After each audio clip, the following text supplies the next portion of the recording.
Well, this is serious, Lance Gooden, and you are on the Judiciary Committee as well, watching the administration focus on other things. You said that the Department of Justice has a credibility problem. Tell us more.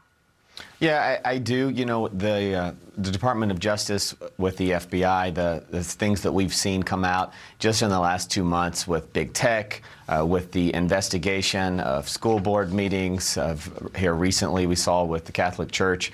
There are just so many issues that we want to investigate on the judiciary side.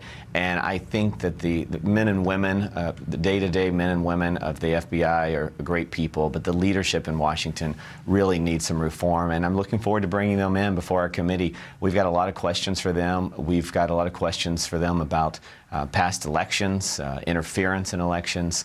The American people have issues they want investigated, and I think that all of the executive branch is well deserving of some oversight that's been missing these last 4 years. Well, that's a lot there. What is the timing on all of this? When are you expecting these hearings? And tell us more about this election interference. We know about the Twitter files that federal agencies had up to 1,000 people within the government that had their own lists about who they're telling Twitter to cancel and the posts to take down.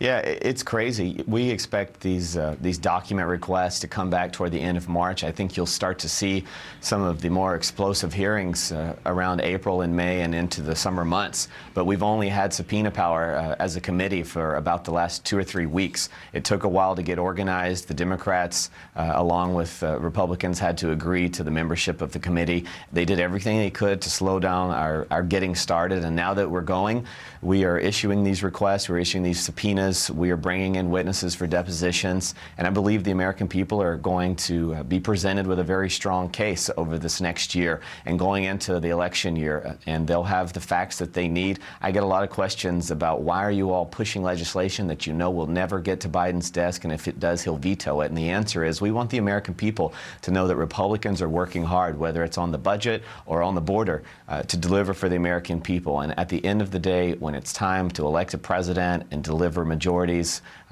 to either the Republicans or Democrats, we believe the American people, when presented with a good set of facts, will choose Republicans. All right, Congressman, we'll be watching all of that. Thanks very much.